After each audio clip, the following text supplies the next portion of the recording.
میرپور جعلی ریاست باشندہ پیش کرنے پر اسٹیٹ آفیسر ادارہ ترقیات میرپور راجہ کیسر اورنگزیب نے کھاریاں پاکستان کے رہائشی شیخ عمیر والد شیخ ادریس کے خلاف مقدمہ درج کروا دیا۔ تھانہ سٹی میرپور نے ملزم شیخ عمیر کو گرفتار کر لیا۔ میرپور سے راجہ آفتاب احمد کی رپورٹ کے مطابق شیخ عمیر کے دادا کے نام میرپور آزاد کشمیر کے سیکٹر D4 میں پلاٹ الاٹ ہوا تھا۔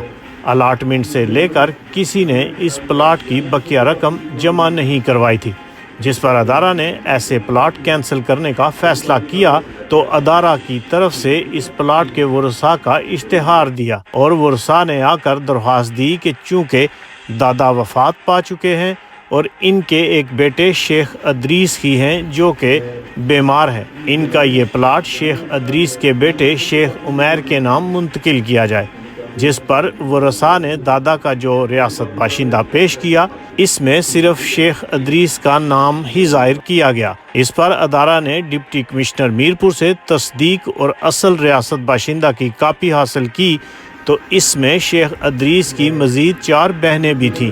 اس پر ادارہ نے جعلی ریاست باشندہ تیار کرانے اور پیش کرنے پر تھانہ سٹی میرپور کو درخواست دی اور تھانہ سٹی کے ASI راجہ نوید نے عمیر ادریس کو ادارہ ترقیات سے گرفتار کر لیا اور مزید تفتیش شروع کر دی۔ مگر سوال یہ ہے کہ کیا اس بات کا کھوج لگایا جا سکے گا کہ ادارہ ترقیات کا کون سا اہلکار شامل تھا؟ جعلی ریاست باشندہ تیار کروانے میں کس نے مدد کی؟ میرپور میں کون ایسے گراؤں کام کی سرپرستی کر رہا ہے؟ رپورٹ راجہ آفتاب احمد، KFT نیوز، میرپور آزاد کشمیر۔